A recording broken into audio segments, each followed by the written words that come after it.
여러분 안녕하세요. 반갑습니다. 자, 2025년 3월 11일 화요일 방송을 시작합니다.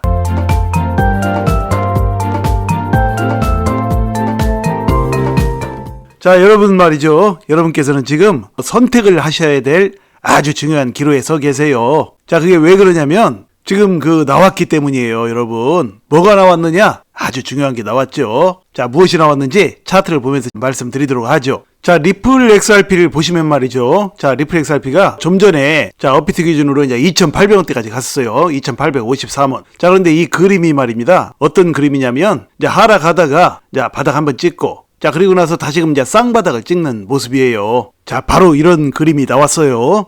자, 물론 또 조금 있다가 또 어떤 시장의 변화가 있어가지고 또 좀 더 하락할지 위로 쭉쭉 올라갈지는 우리가 알 수 없지만 일단은 그림으로는 그래요. 자, 그래서 이제 2,853원까지 이제 찍었다가 아래꼬리를 조금 길게 달고 지금 다시금 올라와서 3,000원을 넘어버렸어요. 3,000원을 넘었는데 자, 지금 리플 XRP도 많이 오르고 나서 5,000원 근처까지 그때 갔었죠. 자, 그리고 나서 지금 지리한 조정을 겪었어요. 자, 트럼프가 대통령에 취임을 하기는 했는데 5,000원을 뛰어넘어서 좀 더 멋지게 가지는 못할 망정 리플 XRP뿐만이 아니라 비트코인도 그렇고 다른 코인도 그렇고 다들 이제 조정을 보였는데요. 이제 조정 겪을 만큼 겪었고 또 이제 종목들이 이제 상승을 또 모색할 때가 되었어요. 자, 그런 상황에서 이렇게 또 쌍바닥이 지금 나온 모습이에요. 물론 쌍바닥이라고 지금 단정을 지을 수는 없어요. 좀 이따 또 떨어지면 어떻게 쌍바닥이겠습니까? 그러나 전체적으로 볼 때 말이죠. 자, 이전에 상승할 때 여기서 오르락내리락 하던 이 바닥의 시점 여기하고 지금 똑같아요. 자, 그렇기 때문에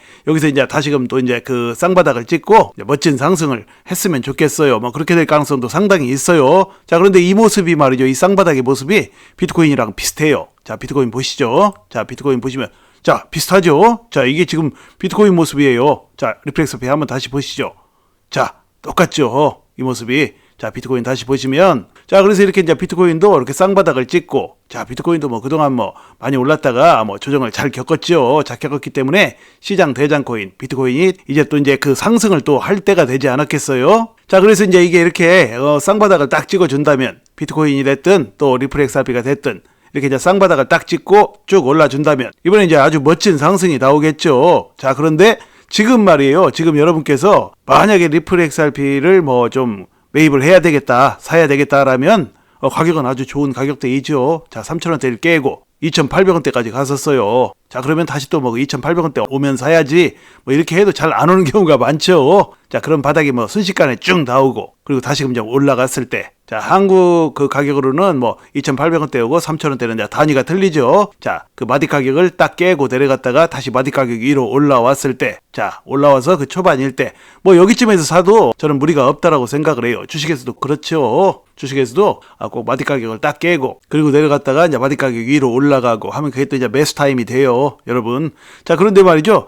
그러면 리플 XRP는 달러로 전 세계적인 코인이니까 달러로 계산인데 어떻게 한국 돈 3,000원 이런 게 마디 가격이 되느냐 이렇게 생각할 수도 있겠죠. 자, 그러나 말이죠. 이 리플 XRP 같은 경우에는 지금 한국이 강세예요. 물론 전 세계적으로 리플 XRP 가지고 있는 사람들은 엄청나게 많고 한국보다는 역시 이제 미국이 더 강세이지만 그래도 전 세계적으로 본다면 한국이 리플 XRP 가격을 주도해 나가는 것은 분명해요. 리플 XRP 지금 거래대금이 어떻습니까? 비트코인보다도 지금 2배 이상이 많죠. 계속해서 리플 XRP가 한국 시장에서는 거래대금 1위예요, 여러분. 업비트에서요. 자, 그렇기 때문에 여기서 이제 리플 XRP가 또 좋은 상승이 나올 수도 있지 않을까 그런 생각이 들어요. 단기적인 흐름을 우리가 확정지어서 장담할 수는 없어요. 그러나 충분히 좋은 모습이라는 생각이에요.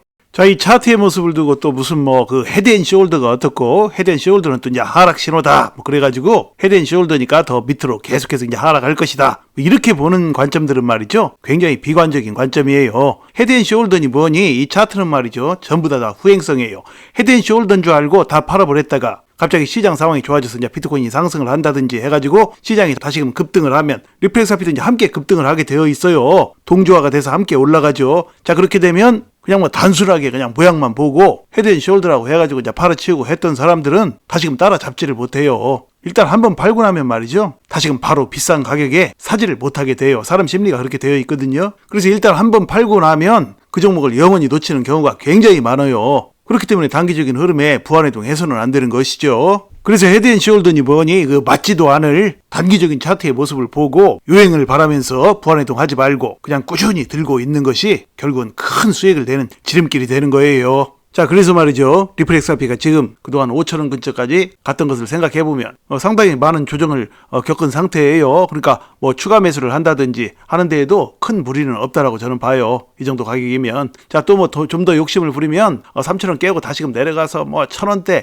여기서 사야지 하는 사람들도 있지만 실제로 말이죠. 가격이 한번 이렇게 크게 오르고 나서 다시금 하락을 할 때 투자자들이 원하는 가격까지 잘 오지는 않아요. 왜냐하면 이 리플렉스 RP 같은 경우에 지난 11월 달에 700원대 초반 중반에서 올랐기 때문에 3,000원도 비싸다. 2,000원대 초반이나 뭐 1,000원대에서 사야 되겠다. 뭐 이렇게 생각하시는 분들도 있지만 그렇게 되기가 쉽지 않은 이유가 말이죠. 자, 리플렉스 RP의 위상은 그때와는 완전히 틀려졌기 때문이에요. 그러니까 작년 11월에 뭐 700원대 초반 중반이었을 때의 그 위상과는 리플렉스 RP가 이제 완전히 틀려졌어요. 자, 그때만 해도 리플렉스 RP는 지난 정부 바이든 정부의 게리 겐슬로부터 엄청난 탄압을 온몸으로 다 받고 있었죠. 모든 코인을 대표해서 혼자서 다 그런 순환을 겪고 있었어요. 자, 그러니까 그때는 뭐 700원대 초반 중반이었지만 지금은 어떻습니까? 트럼프가 대통령이 되고 나서 리플렉스 RP의 상승을 수년째 가로막았던 그 소송 문제가 지금 다 해결되려고 하는 그런 타이밍이에요. 그리고 또 리플렉스 RP에 잠재되어 있는 그 수많은 호재들도 하나씩 둘씩 계속해서 이제 터져나오려고 하는 그런 타이밍이에요. 그렇기 때문에 뭐 이런 가격에서 이제 마냥 밑으로 떨어지거나 자, 그렇게 되지는 않을 가능성이 굉장히 높아요. 자, 그래서 말이죠. 코인 시장에서는 지금 리플렉스 RP와 비트코인만 보시면 돼요. 자, 1등, 2등 코인 이 두 개만 보시면 시장의 흐름을 다 알 수가 있죠. 자, 그렇기 때문에 말입니다. 여러분, 저 시장이 뭐 잠시 이렇게 하락을 하고 뭐 시장 분위기가 뭐 다들 팔아치우는 것 같고 뭐 엄청나게 하락을 하는 것 같고 해도 말이죠. 그런 것에 연연하면 안 돼요. 시장 분위기에 속으면 말이죠. 여러분, 평생 가도 여러분 투자로 수익 못 낸다고 제가 누누이 말씀드렸죠. 시장 분위기는 말이죠. 마약과도 같은 거예요. 시장에서 종목이 막 하락을 하면 너도 나도 뭐 뉴스를 보고 신문을 보고 뭐 TV를 봐도 뭐 다들 엄청나게 불안한 얘기들만 해대죠. 그러면 자기도 모르게 손이 나가요. 매도하려고 클릭하는 그런 손이 나가요. 자, 그렇게 돼서는 투자를 결코 수익을 낼 수가 없어요. 자, 그런 시간들 덤덤하게 그냥 보내야 돼요. 시장은 말이죠. 상승을 하면 좀 하락을 하게 돼 있고 하락을 하고 나면 다시금 상승을 하게 돼 있고 아주 단순해요. 자, 그런데 사람들이 거기서 이제 반대로 투자하는 거예요. 상승을 상당히 하게 되면 많이 상승했으니까 좀 하락을 할 수 있는데 그 상승의 맨 꼭대기에서 더 상승할 것이라고 생각하고 또 사요. 그리고 또 하락을 하잖아요. 하락을 쭉 하면 또 불안해가지고 거기서 팔아요. 이제 많이 하락했으니까 다시 오를 때가 됐는데 거기서 또 팔아버린다고요. 자, 이렇게 평생을 가도록 그렇게 반대로 투자를 해가지고 가지고 있는 돈을 죄다 잃는 거예요. 자, 그러니까 여러분 시장 분위기에 속지 마시고요. 차분하고 지혜롭게 투자하셔서 자, 앞으로도 이제 멋진 수익들을 내시기를 바랍니다. 감사합니다.